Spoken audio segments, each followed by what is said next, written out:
just wanted to let you guys know we are recording this so that hopefully it will be available on the website for you guys to refer back to if you guys need to. And at 5:05, we shall begin.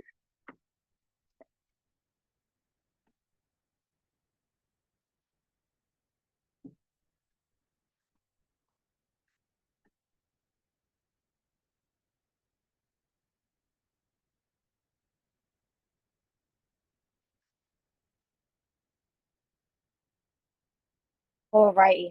So, welcome everyone to the oral advocacy workshop. I'm so glad you guys have decided to join.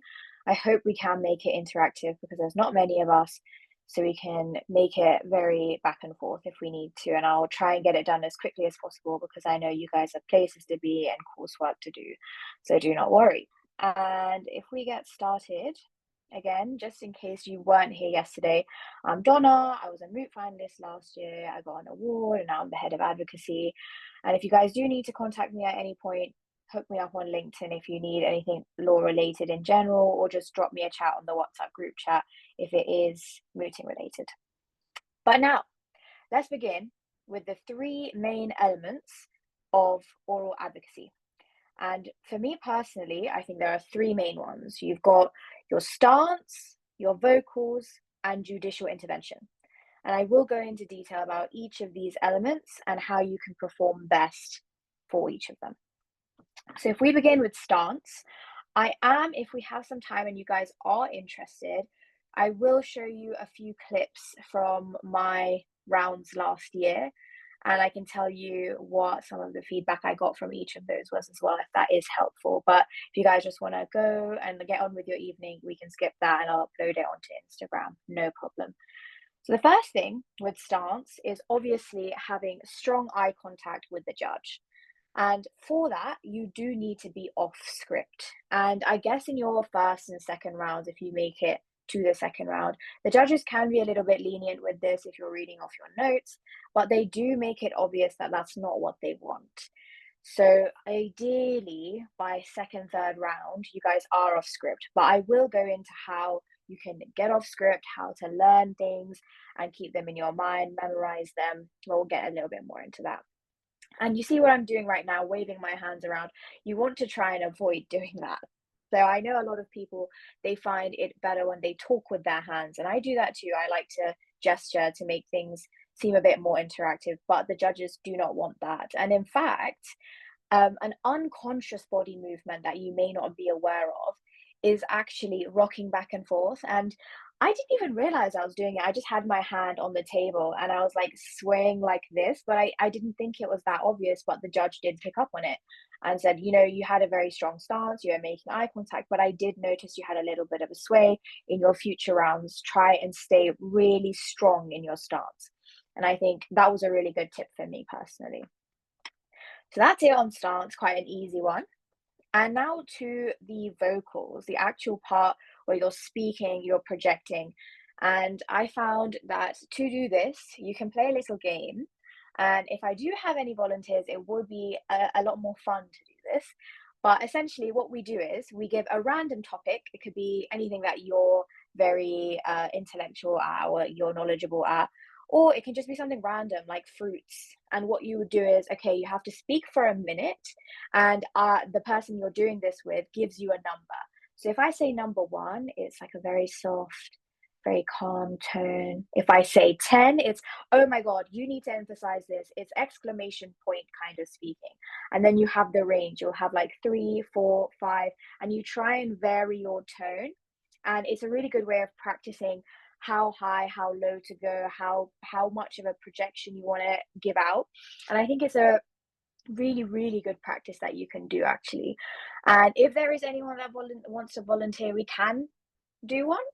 Anyone feel like having a go? I can stop the recording if that encourages any of you, but no pressure.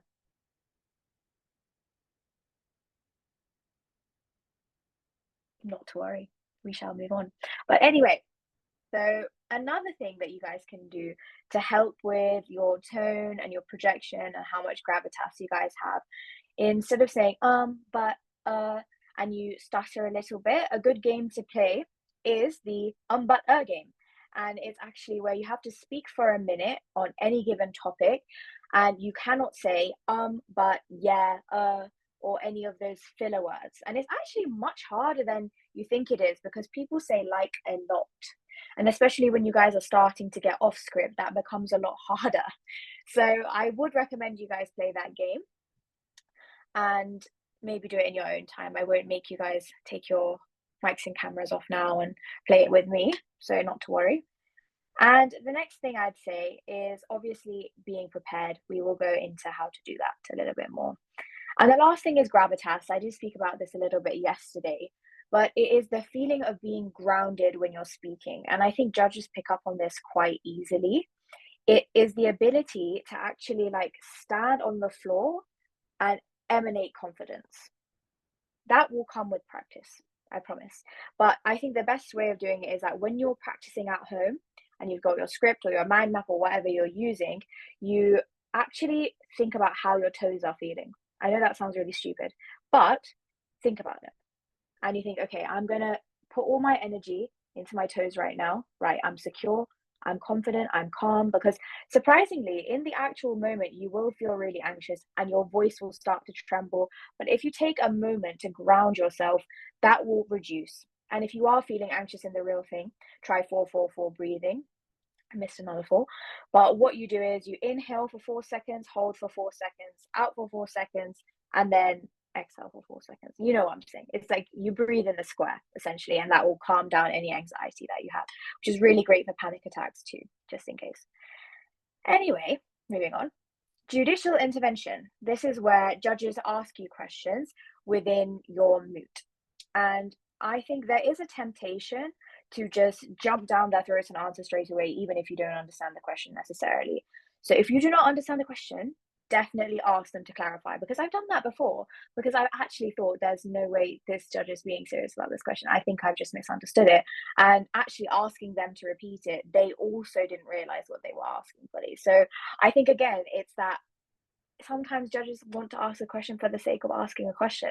So if you can catch them out on it, hopefully they'll ask you a better and easier question. So I think definitely ask them to clarify if you feel like they're actually just trying to catch you out on something. And again, there's no shame in taking a second to think about it.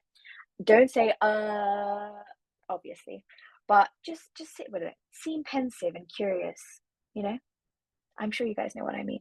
But yes, and I'd say, especially if they ask you a question that is relating to a submission that is later, like say they're asking you a question about submission 3 and you're still on submission 1, what they hate is when you say, actually, don't worry, Judge, or my lord, my lady, I'm going to get back to this. So please just give me a second. No, don't do that. Instead, give them a little teaser. Say, you know what? Yes, this is true. And this case said XYZ, but I will get into this even further in a bit more detail in point 3 of my submissions. But for now, if this is satisfactory for my lord or lady, blah, blah, blah, blah. Right? So give them a teaser. Okay, now how to get off script. Last year, we had someone come in for the workshop and he showed us a method which was mind mapping. And surprisingly, I mind mapped for everything else but moots, which is very unusual. I mind map for all my modules. I create summaries of everything, of cases, judgments, articles, and I find that quite useful. So if you're someone that thrives off of mind mapping, definitely try that. It's essentially where you would have all the main points of your submission dotted around the key issue, and you'd be able to like sporadically try saying different areas of your mind map. So if you've used blurting in the past as a revision method, this would be great for you. But I personally, what I did was I actually did have a script. Word for word had a script. And again, I don't recommend this for everyone because it does tend to catch people out, especially if a judge asks you a question that is further on in your speech and it kind of throws off the entire script. So what I'd say is, if you're going to use a script, you need to become an actor or an actress that can do improv, right? So you need to have a script, but be willing to go off of it, be willing to come back round. And I think the best thing for you to practice to do that, I said this yesterday, was practicing submissions in different orders. So you might have an order that makes sense to you, and this is the way that you want to do it because it has a logical flow, but practice that logical flow in different directions. So you might try 3, 2, 1, 1, 2, 3, and etc. So you want to try and get that flow working. And again, the third option is just using your skeleton. I did have a friend last year that did this, but she did end up saying but a lot more. Do you see what I mean? If you don't have the script or the initial script, using a skeleton on its own is exactly what I'm sure professional barristers do, but it is a little bit harder to do so. And again, I did show this yesterday, How to Formulate a Good Argument. These 4 books are fantastic. Do have a little read and a little look at these, and I'm sure they'll be helpful. And I said that I would go over this in this session a little bit more. And we did talk about regular eye contact. We spoke about how gesturing for some judges is good, but I'd recommend for CSM competition in particular, do not gesture. Like, don't do what I'm doing right now, essentially. Keep your hands stuck to the, I've forgotten what it's called now, but the pedestal. I want to call it a pedestal. But you just hold on to that, and I think that's the best way to do it. Examples include advocates who interrupt the judge's questions. Obviously, don't interrupt the judge. We know that. And just before I take any questions, I do want to show you a couple videos from my time mooting. But if you guys feel like you would rather me do this through an Instagram post, let me know now. So just say, yeah, just do it through Instagram, or if you want to watch them now, I can put them on. It won't be like 10 minutes long. It'll just be small clippets of round 1, round 2, round 3, round 4. I mean, any one of you, just feel free to let me know and I'll take your opinion.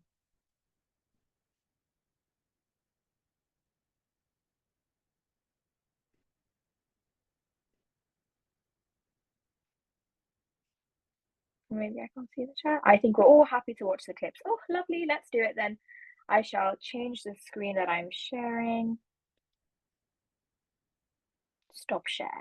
Okay, let me open my moot clip videos. Okay, I'm going to embarrass myself a little bit, but that is okay.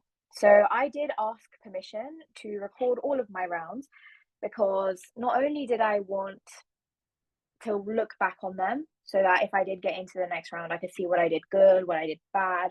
Did I really respond the way I thought I responded? Because I think another thing that I find quite funny is you might in the moment think that you answered a question well, but actually you look back on it and you're like, wait, what on earth was I saying? I didn't even answer the question here. Do you see what I mean? So I think recording is useful, but double check with the judge that is in the room with you if you want to do the same. Okay. And let me share my screen.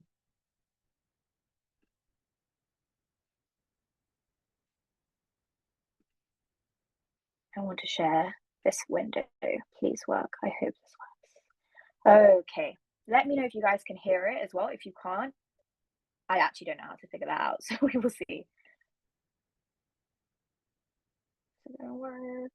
Can you guys see this or no? Yes or no? Let me see what you guys are seeing.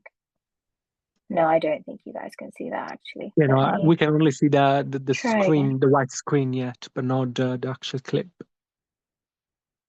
Oh, I see. Thank you so much. I will see if this can work. Right. Can you see that now? Yep.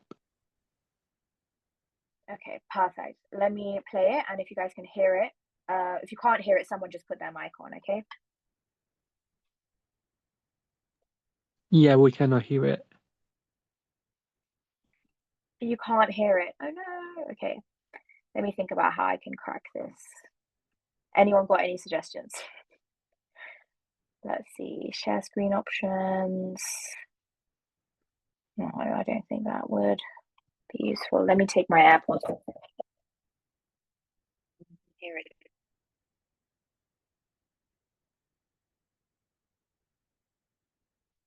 Can you hear that now? Screen No. share. Let me check the chat. I think there's a share sound button. Okay, that is very useful. Let me see.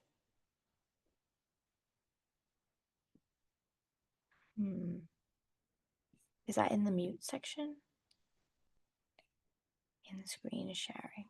Okay, let's have a look again. I don't have that option. That is so interesting.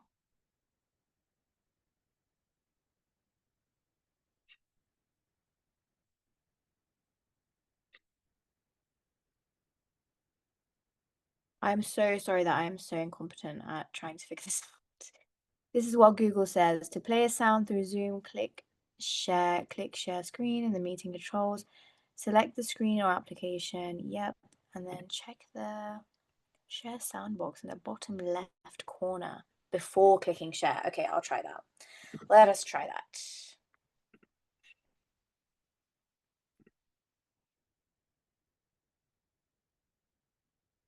Where is the bottom left corner? Mic mode. Will that be it? No. Can you guys see my entire screen now? I probably think you can. Yeah, we can see the whole thing. Let's see if you can hear that.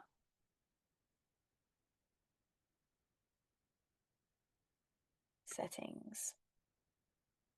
Audio. Video.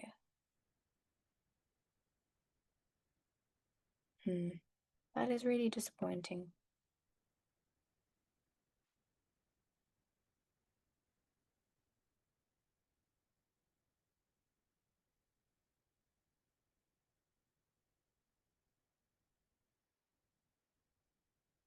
It's okay, never mind. At least you guys can see me rocking back and forth ever so slightly here.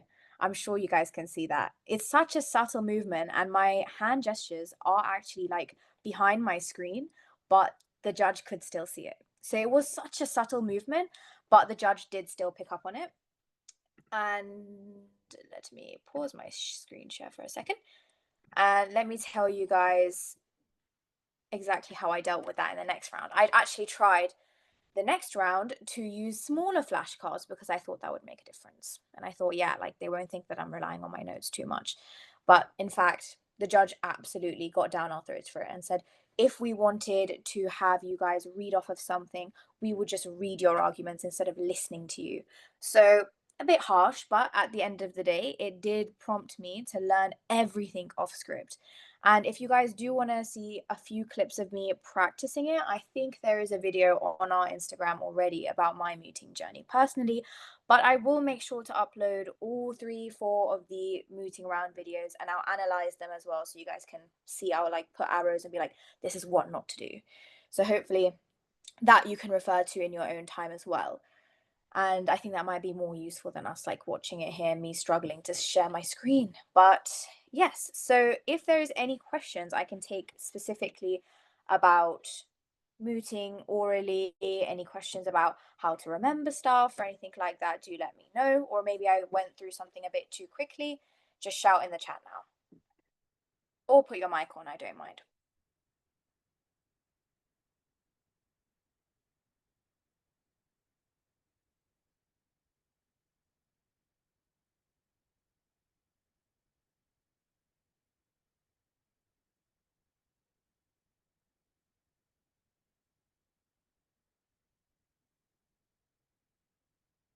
Would your chances of winning a mooting round be higher if you were to appear more confident? 3000%.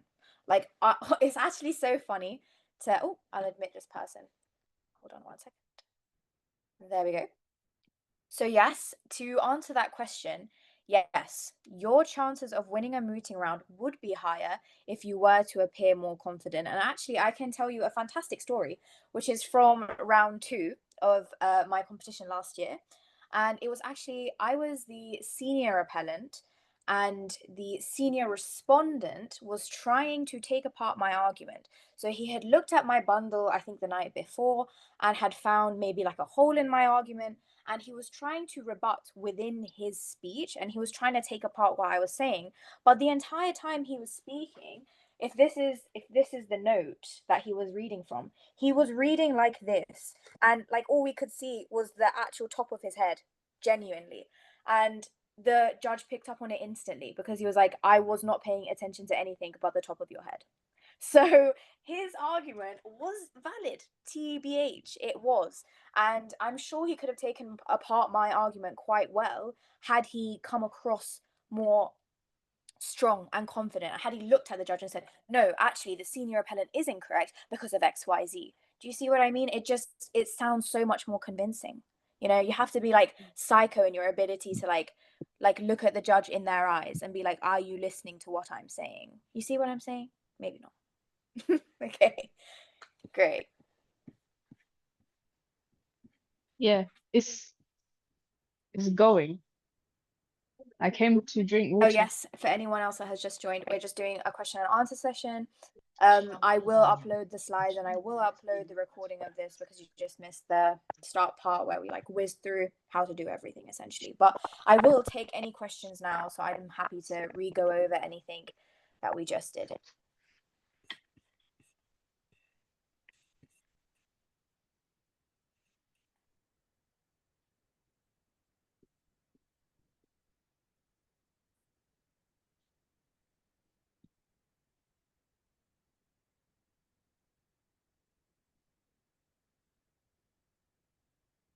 What the hell? Whilst you guys are typing your questions, I'm sure you're typing away right now. Another thing, actually, that I took a long time to learn when it came to public speaking in general is that I'm quite a loud, very, I don't want to be like arrogant because that's the wrong word, but I think I'm quite an intense speaker. I speak quite quickly, So then quite she's like, I'm a intensely. I really make loud, intense arrogant. eye contact, What's but this? there is What's also happening? another What's way to do happening? it where you smile. You're a little bit more easy on the eyes. I think it's more rizful. There is another way to do it. And I think I'm not going to say men are better at doing it, but I've noticed more guys that are able to do it that way. And um I did a Jack Petchy Speak Out challenge when I was in high school, and the person that ended up winning the nationals was actually someone that again spoke with an air of soul in their voice, someone that was very calm, polite, but also very easy with the way they were speaking. So I think there's like a scale to it. You can be either a very intense person or you can be a very calm person, but both of these people are very confident in their aura.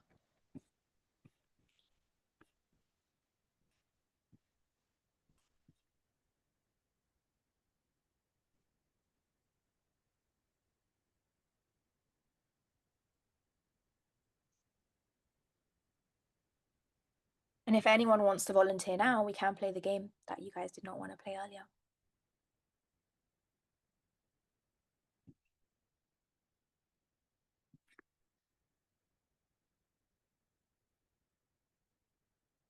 I think I'll give it 3 more minutes. And if you guys don't have any questions, also this may seem irrelevant to oral advocacy, but I noticed that you mentioned the opposition looked at the bundle or argument. How do they do it? Yes. So essentially, what happens is you'll get your moot problem in, let's say, week 1, and you'll have 2 weeks to write your skeleton argument, which is due 48 hours before your actual moot day. And then I believe on at 1 p.m. on the day of your moot, you have to upload your entire bundle to the Teams page. And within 1 p.m. to 5 p.m., I think that's your slot will most likely be at 5 p.m. or 6 p.m. And between that, 1 p.m. and 5 p.m., the opposition can look at your bundle. So they can go through, see what you've highlighted, see what you've underlined. They can see exactly what you're going to argue, essentially. But not everyone bothers. Like for me personally, I thought it would be a lot of effort for me to go through the other person's bundle and try and predict what they're going to say and then try and rebut it in the moment. Instead, I just focused on having a really strong argument myself because 9 times out of 10, the other person ends up messing up. So rather be a lot more organized on your own argument. And I think you'll just be fine, you know? Would you be able to access their bundles through Moodle? I think we're doing it through Teams again this year. So what we had to do last year was we uploaded it into this. We all had a little chat and you were part of a group. So there's 4 people per group: junior respondent, junior appellant, senior respondent, senior appellant, and all 4 of these people are part of one group in Teams, and you upload your files to there. And we check at the time that we say to, did you upload it at that time? And if you didn't, we dock you points for being late and submitting late and etc. Don't ask me how many points, but just do it on time and you'll be fine.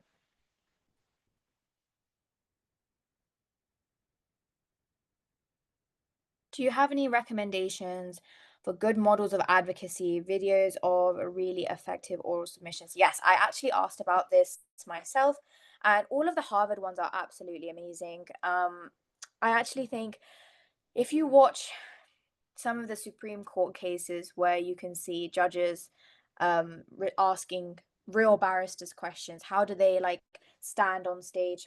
Are they, rocking back and forth? Are they relying on notes? Usually not. So I will send you guys some links if you like to some of the videos that I used. And I actually saw this one video, I think it was another girl like from Harvard that actually just fainted during her moot, and she just got back up and continued and said, sorry about that, and just kept on going. So I don't think any of you guys will faint. So you'll all be doing better than that, I'm sure. So yes, there are good recommendations. I will send those to you. Harvard is a great place to start, but I will also upload my videos. I'm not saying that they're great, but I'm saying that there are things to learn from that, and I will analyze exactly what you guys can improve based on my performance last year.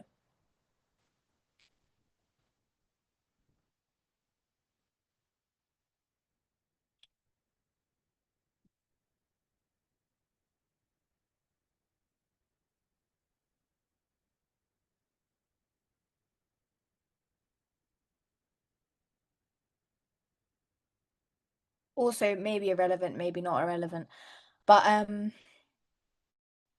I was actually told to have a piece of chocolate before I started anything important. So, like an exam or mooting, a piece of chocolate before you start speaking. I don't know what the science is behind it. My maths teacher said it to me before my GCSEs, and I've done it since, and it's worked. So, if that's a helpful tip, I do recommend doing that as well. If you can have chocolate.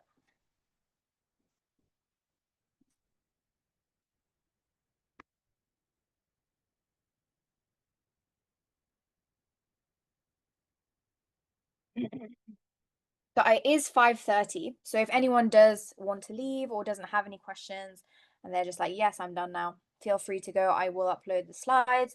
I will upload the video of this as well. And I'll send you guys some recommendations.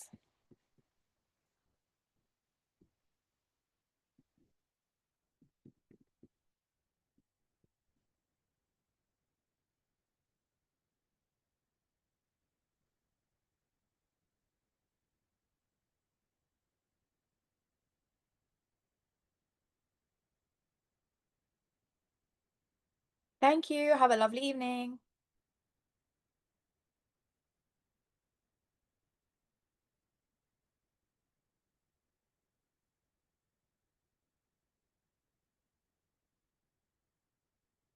No problemo.